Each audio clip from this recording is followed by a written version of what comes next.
د ماشي او د انسان مکالمه و بحثو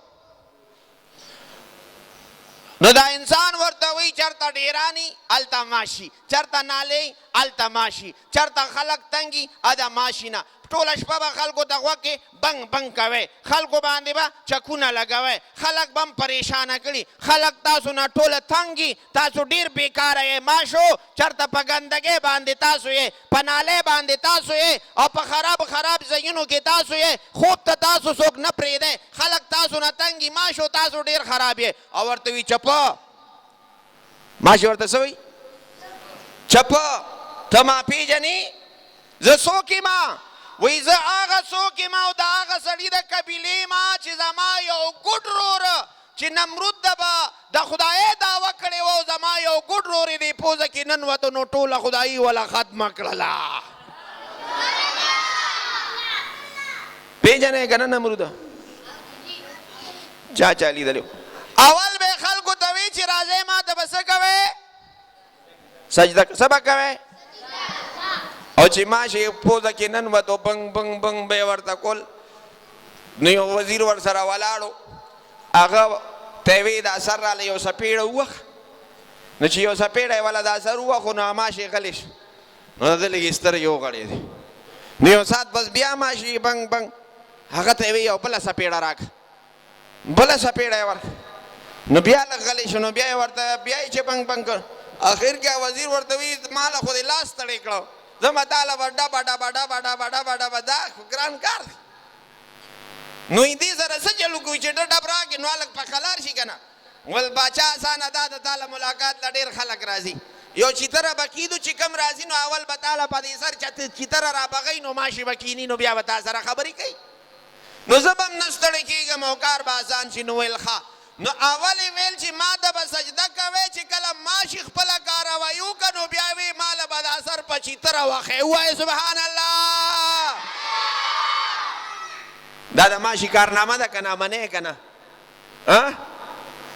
ماشي کارنامه منې که نه منې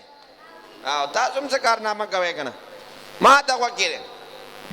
ماشي ورته وایي زه هغه څوک یم د هغه قبیلې سره تعلق لرم چې زما یو ګډ مشر رور هغه د نمرود ټوله بدماشي او ټوله تکبر یې په خاورو کې میلاو کړی ووایي سبحان الله او وی دا ته چې ما ته وایې چې ټوله شپه خلک تنګې که نه وی په خبره ځان نه پوهې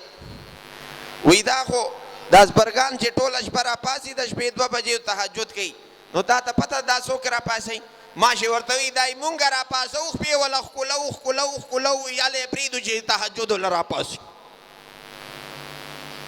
خپې لاس وله ښکلو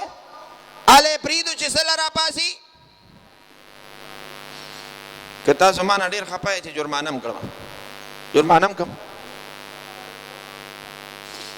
تاسو ما له راغلی او زه بل خوا ګورم تاسو خو ما له راغلی زه چا له راغلی یم ما ته ووایه او چې کوم سړي شاته وکتل 1000 روپۍ جرمانه وي څونه جیب باندې لاس ووهئ که شاته ګورئ که نه دا ښیي که نه مولوي صاحب یو سړی و نو که نه نو هغه ډېر بې خونده غونته و نو هر چا به ورته یې دله و دله نو د باچا خاص کس نو باچا ته شکایت وکړو دې خلکو لیوالانو خو زه تنګ رالمار یو راته وي دله و دله ویل ښه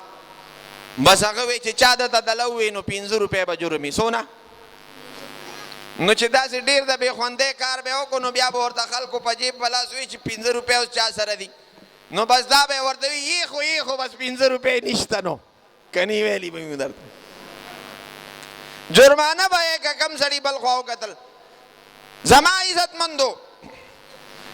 الله تعالی چې کار اخلي څه اخلي هغې خوا ګوري ته هغې ته ګورې په حساب نه پوهېږم چې تاسو له قهوه دم کوم او که څه وکړم